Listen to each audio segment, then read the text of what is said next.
Hi curious people, Maudia Yunda here. Selamat datang di My Book List, di mana aku sharing 3 kisi-kisi menarik dari buku yang aku baca. Hari ini kita akan membedah buku The Subtle Art of Not Giving an F by Mark Manson.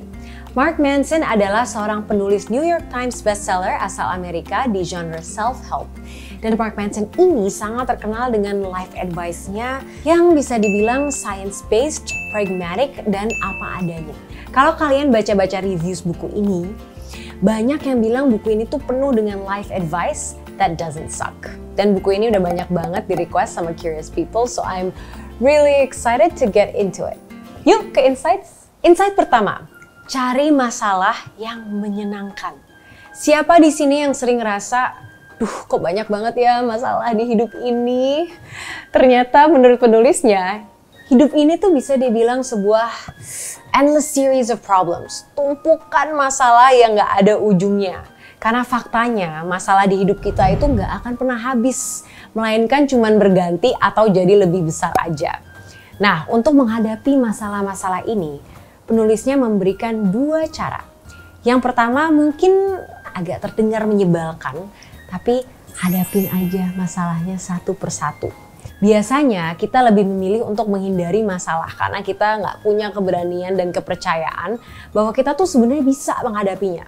Padahal menurut Mark Manson, solusinya justru ada di proses konfrontasinya. Karena ketika kita menghindari sesuatu masalah, kita malah menempatkan diri kita di siklus ketakutan yang akan menjadi sumber dari masalah baru lagi. So by avoiding our initial problem, we're actually creating a new one. Yang kedua, coba deh kita ubah cara berpikir kita.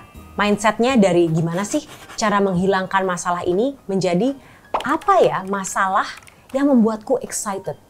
Masalah apa yang rela untuk aku perjuangkan.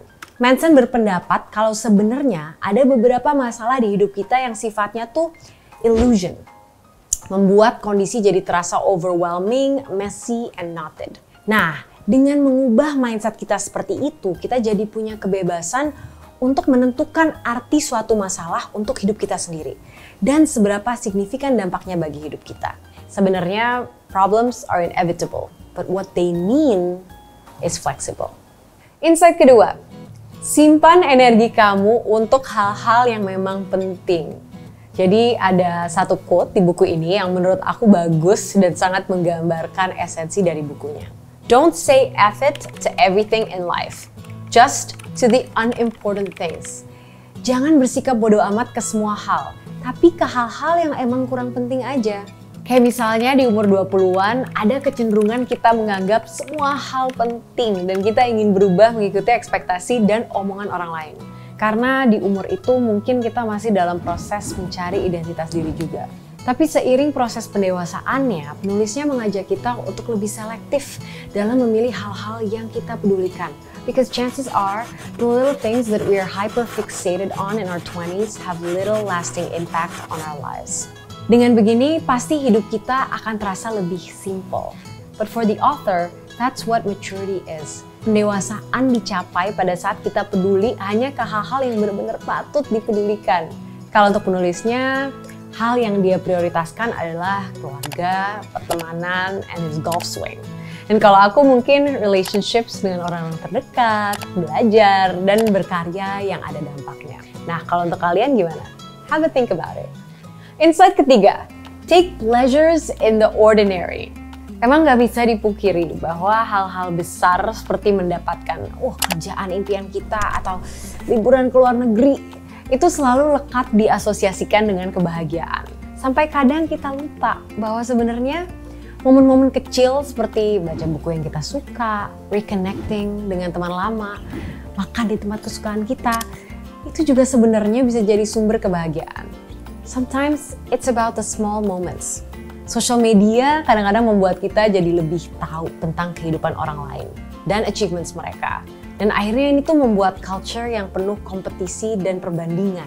Tapi Mark Manson mengingatkan kalau happiness and success don't always have to be these big celebratory moments. Sebenarnya kita punya ruang loh untuk mengartikan sendiri apa itu kebahagiaan dan apa itu kesuksesan. Dan selama kita happy menjalankan apa yang kita jalankan, nggak ada yang bisa bilang kita tuh nggak sukses dan happy dalam menjalani hidup kita. Satu lagi reminder dari penulisnya yang juga lumayan powerful menurut aku. Just because they look basic or simple doesn't mean they're not valuable. Maybe they're ordinary for a reason, because they're what actually matters. Hanya karena sesuatu terlihat simple, bukan berarti mereka nggak berharga. Kadang-kadang hal-hal yang penting memang bisa terlihat biasa saja. And now, so what? Baca buku ini tuh rasanya aku lagi ngejalanin proses self-intervention. Karena aku jadi dipaksa untuk reality check dan mengevaluasi lagi hal-hal yang memang aku anggap penting dan sesuai dengan values hidup aku. Setelah baca buku ini aku juga sadar bahwa the quote, fake it till you make it, itu tuh kadang-kadang bisa berbahaya juga sih, karena bisa memicu toxic positivity. Menurut aku penting untuk kita mengakui ada kalanya hidup tuh nggak selalu sesuai dengan harapan kita. And yeah, but that's just how it is. Okay, thanks for listening, curious people. If you want me to read a book and share with you my favorite insights, tolong kasih book recommendations di komen di bawah. Also, untuk komen yang paling asik, aku akan memberikan buku ini dengan special message dari aku. Jadi jangan lupa untuk subscribe, like, comment, and turn on notifications. Bye!